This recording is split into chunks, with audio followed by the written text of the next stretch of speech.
Hi friends, welcome back to మాటే మంత్రం Telugu audio stories.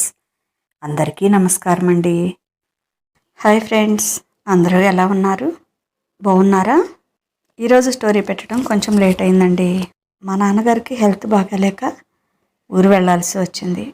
అందుకే స్టోరీ పెట్టడం కొంచెం లేట్ అయింది. ఏమీ అనుకోకండి. ఉదయం పెట్టాల్సింది సాయంత్రం పెడుతున్నాను. ఇక కథలోకి వెళ్దామా? నీ మీద మనసాయరా 49వ భాగం. బ్యాగ్లోంచి బయటకు తీసిన డ్రెస్ చూసి వావ్ అంది బ్యూటీషియన్. అమ్మో, దీన్ని ఎలా క్యారీ చేయాలి? చూడటానికే భయమేస్తుంది. గంపలా ఇంతుంది అంది నైనిక మొహం చిరాకుగా పెట్టి. కాస్ట్లీ డ్రెస్ కదా, ఇదేం పెద్ద వెయిట్ లేదు మేడం. కొన్ని డ్రెస్సులు విపరీతంగా వెయిట్ ఉంటాయి. ఇది వేసుకుంటే పెద్దగా ఇబ్బంది ఏమీ ఉండదు అని చెప్పింది ఆమె. ఏముండదు ఏమో కానీ నాకు మాత్రం దీన్ని చూస్తే నిజంగానే భయమేస్తుంది. ఇది వేసుకొని అడుగు వేయటం కూడా కష్టమే. అన్ని గంటలు ఎలా క్యారీ చేయాలో. పైగా సంగీత్లో మా బావతో కలిసి డ్యాన్స్ కూడా చేయాలనుకున్నాను నేను. దీంతో ఎలా వీలవుతుంది అని దిగులు పడింది నైనిక. దానికి ఆమె నవ్వుతూ, అదేమీ ఉండదు మేడం, ఓసారి ట్రై చేసి చూడండి, మీకే అర్థమవుతుంది అంది. నైనిక డ్రెస్ వేసుకుంది. దాన్ని పర్ఫెక్ట్గా సెట్ చేసింది ఆమె. ఆ డ్రెస్లో అచ్చం బార్బీ డాల్లా ఉంది నైనిక. ఆమెను చూసి కళ్ళు తిప్పుకోలేకపోయింది ఆమె. Madam, so cute. నేను చాలామందికి మేకప్ చేశాను. నేను చేసిన అందరిలో మీరు చాలా చాలా బెస్ట్గా ఉన్నారు. పైగా మీరు మేకప్ కూడా చాలా లైట్గా వేయించుకున్నారు. అయినా కూడా అందంగా మెరిసిపోతున్నారు. ఇది నా గొప్పతనం కాదు, మీరు న్యాచురల్ బ్యూటీ అంది మనస్ఫూర్తిగా. నైనిక పర్మిషన్ తీసుకొని తన ఫోన్లో ఆమె పిక్స్ తీసుకుంది. ఏంటి, ఇంకా కాలేదా అంటూ తను రెడీ అయి పైకి వచ్చింది సుమ. కూతుర్ని చూసి ఆశ్చర్యంతో నోరు తెరిచి, ఎంత అందంగా ఉన్నావే, నా దిష్టే తగిలేట్టు ఉంది, కిందికి రా, ఇద్దరికీ కలిపి దిష్టి తీస్తాను అంది. ఇద్దరా అంది అర్థం కాక నైనిక. అవునే, విరాట్ అప్పుడే రెడీ అయి వచ్చాడు, నీకోసమే వెయిట్ చేస్తున్నాడు, రారా త్వరగా అంటూ హడావుడిగా వెళ్ళిపోయింది. నైనిక అద్దం ముందు నిలబడి ఒకసారి పైనుంచి కింద వరకు చూసుకొని, నిజంగానే చాలా బాగా అనిపిస్తున్నాను, బావ చూస్తే ఏం చేస్తాడో అని మనసులోనే ఊహించుకుంటూ సిగ్గుపడిపోయింది. అంతలో మాయ కూడా రెడీ అయి పైకి వచ్చింది. నైనికను చూసి మాటలు రాక అలాగే కళ్ళు వెళ్ళబెట్టింది. మాయ కూడా పర్పుల్ కలర్ లెహంగాలో చాలా అందంగా మెరిసిపోతోంది. ఆమెను చూసిన నైనిక, వావు మాయా వదినా, నువ్వు సూపర్గా ఉన్నావు అంటూ ఆమెను హత్తుకుంది. నాదే ముందులే కానీ నిన్ను చూస్తుంటే నాకే మతిపోతుంది. మా విరాట్ నిన్ను కొరుక్కొని తినేస్తాడేమో. సింప్లీ సూపర్బ్ నైని, నిజంగా చాలా అంటే చాలా అందంగా ఉన్నావు అంటూ ఆమె బొగ్గ మీద ముద్దు పెట్టింది. వదినా అంటూ సిగ్గుపడింది నైనిక. నీ సిగ్గు మా బ్రదర్ కోసం కొంచెం దాచిపెట్టు చిట్టి మరదలా అంటూ హాస్యమాడింది. నువ్వు మరీను వదినా అంది మరింతగా సిగ్గుపడుతూ. ఇక సిగ్గుపడటం ఆపి కిందికి రావమ్మా మరదల, మా బ్రదర్ వెయిట్ చేస్తున్నాడు అంది. మనసులో ఎప్పుడెప్పుడు విరాట్ని చూడాలని ఆత్రంగా ఉన్నా కూడా సిగ్గుపడుతూనే మాయతో పాటుగా కిందికి దిగి వచ్చింది నైనిక. విరాట్ని తలుచుకుంటూ తలదించుకొని సిగ్గుపడుతూ మెట్లు దిగి వస్తుంది నైనిక. హాల్లో నరేంద్ర, భూపతి, జయంత్ వర్మ, గీత, రామారావు, శకుంతల గారు, కార్తీక్ రెడీ అయి నైనిక కోసం ఎదురు చూస్తున్నారు. మామయ్యతో ఏదో మాట్లాడుతూ మెట్ల వైపు చూసిన విరాట్ కళ్ళు ఒక్కసారిగా మెరిశాయి. అలాగే చూస్తూ ఉండిపోయాడు. ఏమిటా అని అందరూ అటువైపు చూశారు. పైనుంచి దేవకన్యలా దిగి వస్తున్న నైనికని సంతోషంగా చూస్తూ ఉండిపోయారు. తలెత్తి విరాట్ వైపు చూసింది. నైనిక బ్రైడల్ సల్వార్ సూట్లో దానికి తగిన యాక్సెసరీస్తో అచ్చం కింగులా రాయల్గా ఉన్నాడు. అతన్ని చూసి నవ్వుతూ చిన్నగా కళ్ళార్పింది. తేరుకొని సూపర్ అని సైగ చేశాడు. సుమ వచ్చి నైనికని విరాట్ పక్కన నిలబెట్టి శకుంతల గారితో దిష్టి తీయించింది. విరాట్, నైనిక ముందుగా రామారావు, శకుంతల కాళ్లకు నమస్కరించి వారి ఆశీర్వాదం తీసుకొని తర్వాత తల్లిదండ్రులకి నమస్కరించి వారి ఆశీర్వాదం కూడా తీసుకున్నారు. అందరూ వాళ్ళ జంటను చూసి మురిసిపోయారు. బంధువులందరూ ముందుగానే ఈవెంట్ జరిగే కన్వెన్షన్ సెంటర్కి వెళ్ళిపోయారు.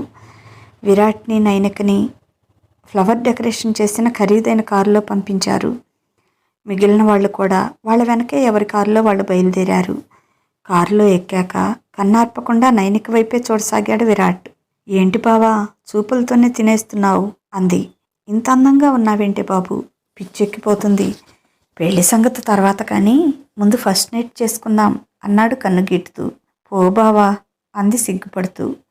సిగ్గుతో బ్లష్ అవుతున్న నైనిక మొహం చూస్తూ, ఈ టైంలో ఇలాంటి స్టిల్స్ ఇచ్చావంటే మాత్రం కంట్రోల్ చేసుకోవటం కష్టమే అన్నాడు ఆమెను మీదకి లాక్కుంటూ.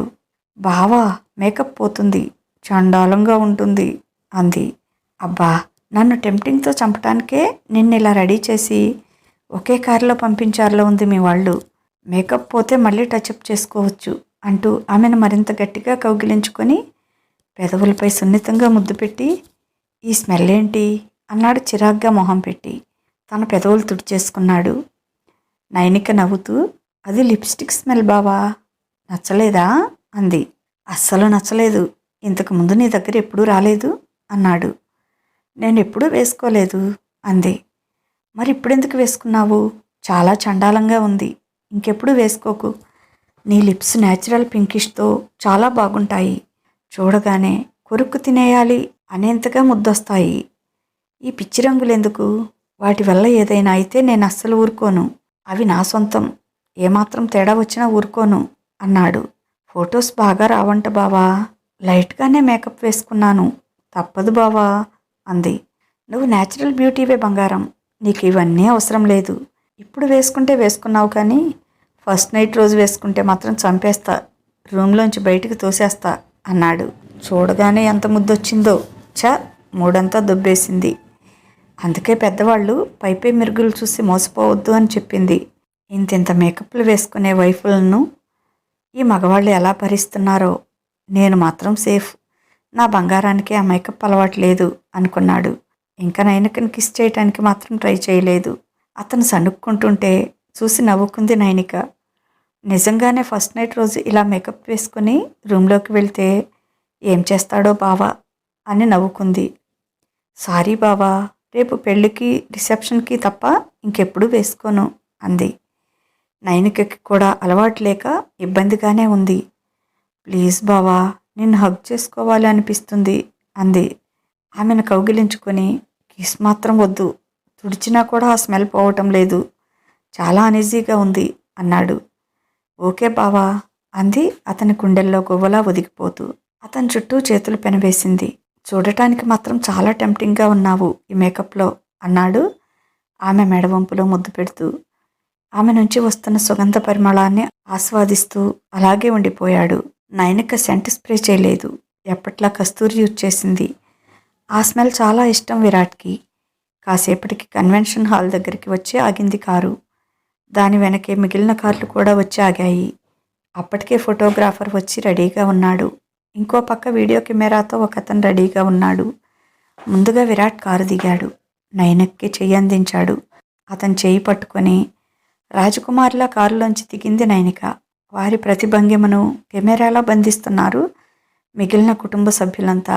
వాళ్ల వెనుక నడుస్తుంటే అందరూ కలిసి వేదిక దగ్గరకు వెళ్ళారు. ఆ ప్రాంగణం అంతా అందంగా అలంకరించారు. స్టేజి మరో ఎత్తు, పచ్చి పువ్వులతో, రకరకాల లైట్లతో, క్రిస్టల్స్తో చాలా అందంగా అలంకరించబడింది. ఆ కళ్యాణ మండపం అంతా. డబ్బుని మంచినీళ్ల ప్రాయంగా ఖర్చు పెడుతున్నాడు నరేంద్ర భూపతి. ఆయన ఎక్కడా రాజీ పడటం లేదు. తన ఒక్కగానొక్క కూతురు, తన ఇంటి రాజకుమారి. ఆమె పెళ్ళంటే మాటలా మరి.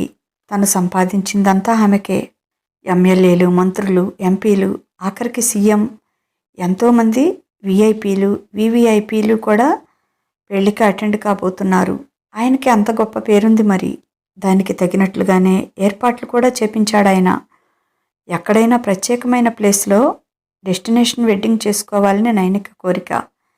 అలా ఏం వద్దు, మనం ఉన్న ఊర్లోనే మన వాళ్ళందరి మధ్య పెళ్లి చేసుకుంటేనే సంతోషంగా ఉంటుందని, ఎక్కడో అంటే అందరూ రాలేరని రామారావు, నరేంద్రల మాట విని వాళ్ళు అలా చెప్పటంతో సరేనంది నైనిక. అంత ఖర్చు పెట్టి చేయటం విరాట్కి అసలు ఇష్టం లేదు. ఈ డబ్బు ఏ ఆర్ఫనైజ్కైనా ఇస్తే ఎంతోమంది బ్రతుకుతారు అంటాడతను. ఎంత ఖర్చయిందో అంతా ఇస్తాను కానీ పెళ్ళి మాత్రం ఘనంగా చేయాల్సిందే. పెళ్ళి అనేది మళ్ళీ మళ్ళీ జరగదు. లైఫ్లో మెమరబుల్గా ఉండాలి. ఎవరి స్థాయికి తగినట్లుగా వాళ్ళు చేసుకుంటారు. మా ఆశలన్నీ మీ మీదే. ఇంకా వెనక ముందు ఎవరు లేరు కదా. నువ్వు ఒప్పుకోవాల్సిందే అని బలవంతాన విరాట్ని ఒప్పించారు. అనవసరంగా చాలా ఖర్చు పెట్టేస్తున్నాడు మామ. ఈ డబ్బుతో చాలా పేద కుటుంబాలు కొన్ని సంవత్సరాల పాటు హ్యాపీగా బతికేయొచ్చు అనుకున్నాడు. అయినా వీళ్ళెవరూ నా మాట వినరు. పైగా ఇది నైనీ కోరిక కూడా. అందుకే అడ్జస్ట్ కావాల్సి వచ్చింది. వాళ్ళిద్దరినీ తీసుకుని వేదిక మీదకి వచ్చారు నరేంద్ర, సుమ, గీతా, జయంత్. పెళ్ళికొడుకు స్థానంలో ఉన్న విరాట్ని చూసి బంధువులంతా ఇతనే పెళ్ళికొడుకా, ఇతన్ని చూసి తాము తమ పిల్లలకి చేసుకోవాలి అనుకున్నారు. అయ్యో, అతను ఆల్రెడీ నైన్కి బుక్ అయిపోయాడా, మిస్ అయ్యామే అని ఫీల్ అయ్యారు. అయినా ఈ విషయం చెప్పలేదు సుమ. మేనల్లుడనే చెప్పింది కానీ కాబోయే అల్లుడని మాత్రం చెప్పలేదు అనుకున్నారు. అయినా అబ్బాయి నైనిక చక్కని జంట. ఒకరి కోసం ఒకరు పుట్టినట్లుగా ఉన్నారు. మేడ్ ఫర్ ఈచ్ అదర్ అంటే ఇదేనేమో, వీళ్ళని చూసే అన్నారేమో అలా అనుకున్నారు. ముందుగా నరేంద్ర మైక్ తీసుకొని, హాయ్ ఫ్రెండ్స్, ఈరోజు మీరంతా నా కూతురు అల్లుడు సంగీత్కి విచ్చేసినందుకు మీ అందరికీ నా అభినందనలు అండ్ కృతజ్ఞతలు. ఈమె నా ఓన్లీ వన్ డాటర్ నైనిక, మీ అందరికీ తెలుసు. ఇతను నా బావ జయంత్, చెల్లి గీత, వీళ్ళ కొడుకే విరాట్, నా మేనల్లుడు, ఇప్పుడు అల్లుడు కాబోతున్నాడు, విజయ్ ఇండస్ట్రీస్ CEO. ఈరోజు సంగీత్లో ఆడి పాడి తిని తాగి ఆనందించండి. రేపు పెళ్లిలో మీరంతా మనస్ఫూర్తిగా వీళ్ళిద్దరిని ఆశీర్వదించండి. మీ అందరి బ్లెస్సింగ్స్తో వాళ్ళు కలకాలం చల్లగా ఉండాలి. ఓకే ఫ్రెండ్స్, ఇక పార్టీ స్టార్ట్ చేద్దామా అన్నాడు. ఓకే స్టార్ట్ అంటూ అందరూ అరిచారు. ఇక సంగీత్ స్టార్ట్ అయింది. అందరూ విరాట్ని నైనికని కంగ్రాట్స్ చేశారు.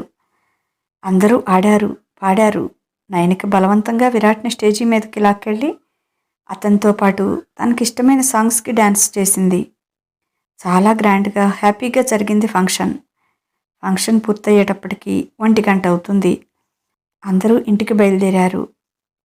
విరాట్ని తమతో పాటు గెస్ట్ హౌస్కి తీసుకువెళ్లారు జయంత్, గీత.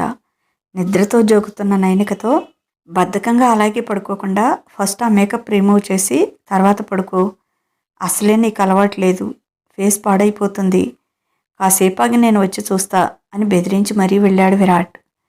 ఈ బావ ఎప్పుడూ ఇంతే, నన్ను బెదిరించడానికి ముందు ఉంటాడు అని మూతి తిప్పుకుంటూ లోపలికి వెళ్ళింది నైనిక. బద్ధకంగా అలాగే పడుకోబోతున్న నైనిక నాపి ఆమె మేకప్ మొత్తం రిమూవ్ చేసి ప్లీజ్ మేడం, స్నానం చేసి వచ్చి పడుకోండి అంది బ్యూటీషియన్. ఇక తప్పదని బాత్రూమ్కి వెళ్ళింది నైనిక. ఆ డ్రెస్ విప్పి స్నానం చేసి నైట్ డ్రెస్ వేసుకుంటే ఎంతో హాయిగా అనిపించింది. వచ్చి బెడ్కి అడ్డదిడ్డంగా పడి అలాగే నిద్రపోయింది. కాసేపటికి విరాట్ ఫోన్ చేశాడు. కానీ అప్పటికే గాఢ నిద్రలోకి జారుకున్న నైనిక ఆ కాల్ లిఫ్ట్ చేయలేదు. ఇది అప్పుడే నిద్రపోయినట్లుంది అనుకుని నవ్వుకున్నాడు. ఫోన్ పక్కన పెట్టేసి తను కూడా కళ్ళు మూసుకొని పడుకున్నాడు. కళ్ళ నిండా నైనిక రూపం నిండుకుంటే గాఢంగా నిట్టూర్చి, రాక్షసి, నీ ఆలోచనలతోటే చంపేస్తున్నావే నన్ను, నువ్వు హాయిగా నిద్రపోయావు, నాకు మాత్రం నిద్ర కరువు చేశావు అని దిండును కౌగిలించుకొని, 2 రోజులాగు నీ పని చెప్తా, నిన్ను నిద్రపోనివ్వకుండా నా కసి తీర్చుకుంటా అనుకుంటూ నిద్రపోవటానికి ప్రయత్నించాడు. అప్పటికే మాగన్నుగా నిద్ర పట్టింది. కాసేపటికే గీత, సుమ వచ్చి నిద్ర లేపారు. రేపటి నుంచి నిద్రపోదువులే ఇకలే అంటూ. అప్పటికే అందరూ నిద్రలేచి నైనిక ఇంటి దగ్గరికి చేరుకున్నారు. ఏంటి మామ్, ఇప్పుడే నిద్ర పట్టింది అన్నాడు బద్ధకంగా. తెల్లారింది లేవరా బాబు, మంగళ స్నానం చేయించాలి, నిన్ను పెళ్లి కొడుకుని చేయాలి, ముహూర్తం దాటిపోతుంది, త్వరగా లేచి ఫ్రెష్ అయ్యిరా అని తొందర చేశారు. విరాట్ లేచి బద్ధకంగా ఒళ్ళు విరుచుకుంటూ బాత్రూంకి వెళ్ళాడు. నైనిక ఇంటి దగ్గర లాన్లో మధ్య తెరలాగా కట్టి 2 పార్టీషన్లుగా చేశారు. అక్కడే ఓ పక్క విరాట్కి, రెండో పక్క నైనికకి ముత్తైదువులంతా కలిసి పసుపు పూసి నలుగు పెట్టి మంగళ స్నానం చేపించారు. వరసైన వాళ్లంతా పసుపు రాస్తూ నీళ్లు చల్లుతూ హంగామా చేశారు. కార్తీక్, మాయా కూడా వాళ్లతో పాటు రెచ్చిపోయి నైనికని, విరాట్ని ఆడుకున్నారు. విరాట్కి మాత్రం ఇదంతా ఓ పక్క హ్యాపీగా, మరో పక్క చిరాగ్గా అనిపించింది. ఏంటి గొడవ అనుకున్నాడు మనసులో. 10 గంటల వరకు ఆ కార్యక్రమం సందడిగా సాగిపోయింది.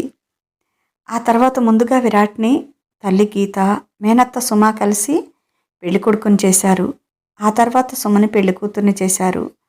చాలా హ్యాపీగా గడిచిపోయింది సమయం అంతా. అందరూ కలిసి మధ్యాహ్నం భోజనాలు ముగించి మళ్ళీ విడిదింటికి చేరుకున్నారు గీతా వాళ్ళు. విరాట్ మాత్రం నేనిక్కడే నా రూమ్లో పడుకుంటాను, నాకు అక్కడ నిద్ర పట్టడం లేదు అన్నాడు. అక్కడి నుంచి అటు గీతకి ఇటు సుమకి నిమిషం కూడా తీరిక లేకుండా ఏవో పనులతో సమయం గడిచిపోయింది. గీత కోడలికి ప్రధానం పంపించింది. హాల్లో నైనికని కూర్చోబెట్టి అత్తగారు పంపించిన ప్రతానపు వస్తువులతో ఆమె ఒడి నింపారు ముత్తైదువులు. ఆ తర్వాత పనులన్నీ చకచకా జరిగిపోయాయి. అందరూ రెడీ కావటం, నైనికని పెళ్లి కూతుర్లా రెడీ చేయటం, ఎక్కడా ఒక నిమిషం కూడా ఖాళీ లేకుండా 6 గంటలకల్లా వెన్యూకి ఊరేగింపుగా బయలుదేరారు. ముందుగా పెళ్ళికొడుకు కారు బయలుదేరింది. కాస్త వెనుకగా నైనిక కారు బయలుదేరింది. మొత్తానికి 7 గంటలకల్లా అందరూ మండపానికి చేరుకున్నారు. 9 గంటలకు ముహూర్తం. కళ్యాణ మండపానికి చేరుకోగానే బయట కార్తీక్తో విరాట్ కాళ్ళు కడిగించారు. దానికి కార్తీక్ని అడిగితే ముందుగానే ఒప్పుకున్నాడు. అక్కడి నుంచి నేరుగా లోపలికి వెళ్ళారు. ఫోటోలు, వీడియోలు, హంగామా మామూలే. ముందు రోజు రాత్రి కంటే ఈరోజు ఇంకా చాలా గ్రాండ్గా ఉంది కళ్యాణ మండపం డెకరేషన్. మామయ్య అనవసరంగా డబ్బంతా దీనికే తగిలేస్తున్నాడు అనుకున్నాడు విరాట్ ఆ డెకరేషన్ చూసి. విరాట్ని నేరుగా మండపం పైకి తీసుకువెళ్ళి కూర్చోబెట్టి వరపూజ జరిపించారు. ఆ తర్వాత నైనికని పిలిపించి గౌరీ పూజ జరిపించారు. ఆ తర్వాత నరేంద్ర భూపతి, సుమ కలిసి విరాట్ కాళ్ళు కడిగి కన్యాదానం చేశారు. సరిగ్గా ముహూర్తం సమయానికి ఒకరి తల మీద ఒకరితో జీలకర్ర బెల్లం పెట్టించి, ఇద్దరి మధ్య తెర తీసివేస్తున్నాను, ఒకరి కళ్ళలోకి ఒకరు ప్రేమగా చూసుకోండి, అటు ఇటు ఎటు చూడొద్దు, మీ మనసులో మీ పార్ట్నర్ మీద ఎంత ప్రేమ ఉందో అంతా చూపించండి, ఆ చూపు మీ భాగస్వామిని జీవితాంతం కట్టిపడేస్తుంది అని చెప్పి, అమ్మాయి నైనమ్మ, నీ చూపులతోటే మీ ఆయన్ని కొంగు కట్టేసుకోవాలి, జీవితాంతం అలా పడి ఉండాలంతే అంటూ చమత్కారం చేశాడు పంతులు గారు. ఎప్పుడో కట్టేసుకుందిలేండి అన్నాడు విరాట్ కూడా అంతే చమత్కారంగా. అయిపోయిందా బాబు, మేమంతా పెళ్ళిళ్ళయ్యాక కొంగు పట్టుకు తిరిగితే నువ్వు కాకముందే తిరుగుతున్నావన్నమాట, ఏం చేస్తాం, ఎంత వారలైనా కాంతదాసులే అంటూ, సరేలే బాబు, కట్టుకున్నాక తప్పదు కదా, నువ్వు కూడా అంతే ప్రేమ చూపించి నీ బెల్ట్కి కట్టేసుకో మీ ఆవిడ్ని ఇన్నాళ్ళు వేరు బాబు, ఇప్పుడు మాత్రం మీరు భార్యాభర్తలుగా చూసుకునే తొలిచూపులు ఇవి, కాబట్టి ఒకరి కళ్ళలోకి ఒకరు ప్రేమగా చూసుకోండి, ఆ ప్రేమను ఈ జన్మంతా ఒకరికొకరు పంచుకోండి అంటూ తెర తీసేశారు. విరాట్ నవ్వుతూ నైనిక మొహం వంకే చూస్తున్నాడు. పెళ్లి కూతురుగా రెడీ అయ్యాక విరాట్ నైనికని చూడలేదు. పెళ్లి కూతురు అలంకరణలో దివి నుంచి భూమికి దిగివచ్చిన లక్ష్మీదేవిలా ఉంది. నైనిక కూడా కళ్ళు ఎత్తి విరాట్ కళ్ళలోకి ప్రేమగా చూసింది. నవ్వుతూ కళ్ళార్పకుండా తన్నే చూస్తున్న విరాట్ని చూసి చిరునవ్వు నవ్వింది. ఈ జన్మంతా నా ప్రేమ నీ సొంతం అన్నట్లు అతన్ని చూస్తోంది నైనిక. అంతకంటే ప్రేమగా ఆమె వంక చూస్తున్నాడు విరాట్. ముందుగా రామారావు గారు, శకుంతల, నరేంద్ర, సుమ, జయంత్, గీత వచ్చి అక్షింతలు వేశారు. ఆ తర్వాత పెళ్లికి వచ్చిన ఆహుతులంతా వాళ్ళని అక్షంతలతో ఆశీర్వదించారు. నరేంద్ర భూపతి దంపతులు అల్లుడికి, జయంత్ గీతల కోడలికి తలంబ్రాల బట్టలు, బంగారు నగలు పెట్టారు. బాబు, ఇద్దరూ వెళ్ళి బట్టలు మార్చుకొచ్చుకోమన్నాడు పంతులు గారు. ఫోటోగ్రాఫర్స్ ఇంకొన్ని స్టిల్స్ ఫోటోలు తీసుకొని 1 గంట తర్వాత వాళ్ళని వదిలారు. ఇద్దరూ వెళ్ళి మధుపర్కాలు ధరించి వచ్చారు. ఆ తర్వాత పంతులు గారు మంత్రాలు చదువుతూ వాటికి అర్థాలు చెప్పి తాళిబొట్టు విరాట్ చేతికిచ్చి నైనిక మెడలో 3 ముళ్ళు వేయమన్నాడు. గట్టి మేళం మోగుతుండగా విరాట్ నైనిక మెడలో తాళి కట్టాడు. ఆనందంతోనో భయంతోనో గట్టి మేళం సౌండ్కో తెలియదు కానీ నైనిక గుండె వేగంగా కొట్టుకుంది. అదే ఫీలింగ్ విరాట్కు కూడా కలిగింది. వెంటనే నైనిక కళ్ళలోంచి ఆమెకు తెలియకుండానే కన్నీళ్లు టపటపా రాలాయి. ఏంటి, ఏమైంది అన్నట్లు టెన్షన్గా ఆమె వైపు చూశాడు విరాట్. ఏమీ లేదు, హ్యాపీ టీయర్స్ అంది నైనిక. నీ కళ్ళల్లోంచి నీళ్లు రాకుండా చూసుకోమంది గ్రాని. నువ్వు పెళ్లిపీటల మీద ఏడిస్తే ఎలాగే, నేను గ్రానీకి ఏమని చెప్పాలి అన్నాడు. సంతోషం ఎక్కువైనా కూడా కన్నీళ్లే వస్తాయని చెప్పు, ఆ విషయం మా అమ్మమ్మకు తెలుసులే అని తడి కళ్ళతోనే నవ్వింది నైనిక. దోసిట్లో ఆమె మొహం పట్టుకుని 2 బొటన వేళ్లతో ఆమె 2 కళ్ళు తుడిచాడు. ఆమె నుదుటి మీద ముద్దు పెట్టుకొని, నేను బ్రతికి ఉన్నన్నాళ్ళు నీ మొహంలో ఇదే సంతోషం చూడాలి. ఈ కన్నీళ్లు మాత్రం కాదు అన్నాడు. అవి కూడా సంతోషంతోనే వచ్చాయి. ఇక నా బావ నాకు పూర్తిగా సొంతం అని ఆనందంతో వచ్చాయి అంది. ఆమె తాళిబొట్టు చేత్తో పట్టుకుని, ఇప్పుడు దీంతో మాత్రమే కాదు, నువ్వు పుట్టినప్పటి నుంచి నేను నీకు మాత్రమే సొంతం, నువ్వు కూడా నాకు మాత్రమే సొంతమైన దానివి అని నవ్వాడు విరాట్. బాబు, మీ మాటలైపోతే ఇంకా చాలా కార్యక్రమాలు ఉన్నాయి, కానిద్దామా అన్నాడు పంతులు గారు. నేను ఆగమంటే మాత్రం మీరు ఆగుతారా? కానివ్వండి అన్నాడు విరాట్ కూడా నవ్వుతూ. ఇక తలంబ్రాల సీన్ వచ్చింది. మాయా నైనిక వెనకే కూర్చొని పంతులు గారు చెప్పేవన్నీ శ్రద్ధగా వింటుంది. తన పెళ్లిలో అంత శ్రద్ధగా వినలేదామె. ఆ మంత్రాలకు అర్థాలు కూడా పంతులు గారు విడమర్చి చెప్తుంటే, ఏవో మంత్రాలు అనుకుంటున్నాము, వీటికి ఇంత అర్థం ఉందా అనుకుంటూ ఓవైపు పెళ్లిని ఎంజాయ్ చేస్తూనే పంతులు గారు చెప్పే మాటలన్నీ వింటూ ఉంది. ఈ మంత్రాలకి అర్థం తెలిస్తే ఇలా ప్రతి పంతులు గారు ప్రతి పెళ్లిలో ఈ మంత్రాలకు అర్థం కాబోయే దంపతులకు విడమర్చి చెప్తే ఏ దంపతులు విడిపోరేమో అనుకుంది. కార్తీక్ కూడా ఆ మంత్రాలకు అర్థాలు వినమన్నట్టుగా చెప్తుంది. అన్నీ తన ఫోన్లో రికార్డు చేసుకుంది. నైనిక, విరాట్ కూడా పెళ్లి హడావుడిలో ఇవి పూర్తిగా విన్నారో లేదో, మళ్ళీ తీరికగా కూర్చొని వినమని వాళ్ళకి కూడా పంపించాలి రికార్డింగ్ అనుకుంది. తలంబ్రాల సీన్లో కొంతమంది అమ్మాయిలు విరాట్ వైపు ఉంటే, కొంతమంది అమ్మాయిలు నైనిక వైపు చేరి ఇద్దరిని ఎంకరేజ్ చేస్తున్నారు. వాళ్ళ ఎంకరేజ్మెంట్తో రెచ్చిపోయి పోటీగా తలంబ్రాలు పోసుకున్నారు నైనిక, విరాట్లు. అలాగే బిందెలో ఉంగరం వేసి తీయమన్నప్పుడు 2 సార్లు విరాటే తీశాడు. అయినా కూడా నైనిక ముఖంలో ఎలాంటి డిసప్పాయింట్ లేదు. ఏంటమ్మా, మన గుంటూరు అమ్మాయిలంటే ఎంత షార్ప్గా ఉండాలి, ఈసారైనా నువ్వు తీయాల్సిందే అని ఎంకరేజ్ చేశారు పంతులు గారు కూడా. ఏం పర్వాలేదండి, మా బావ గెలిస్తే నేను గెలిచినట్లే అంది నైనిక. ఓహో, బావా మరదలకి మంచి అండర్స్టాండింగే ఉందన్నమాట. గుడ్ గుడ్, అలాగే కానివ్వండి అన్నాడు పంతులు గారు. ఉంగరం 3వసారి కూడా విరాట్ చేతికే వచ్చింది. కానీ దాన్ని నైనిక చేతిలో ఉంచాడు. కానీ నైనిక మాత్రం విరాట్ చేతిని అలాగే పట్టుకొని పైకెత్తి 2 చేతులతో కలిపి ఉంగరాన్ని పంతులు గారికి ఇచ్చింది. వెరీ గుడ్ అమ్మా, ఏదో అనుకున్నాను, మామూలు అండర్స్టాండింగ్ కాదు మీది అన్నాడు. అది గమనించిన పంతులు గారు, లైఫ్ లాంగ్ ఇలాగే ఒకరి మనసును ఒకరు అర్థం చేసుకుంటూ ఒకరి గెలుపును ఇద్దరిదిగా భావించండి, మీ జంటకు ఇక తిరిగే లేదు అన్నాడాయన సంతోషంగా దీవిస్తూ. బయటకు తీసుకువెళ్ళు అరుంధతి నక్షత్రాన్ని చూపించారు పంతులు గారు. అదిగో బాబు అరుంధతి, అమ్మాయి చేయి పట్టుకుని ఆ నక్షత్రాన్ని చూపించు అన్నాడు.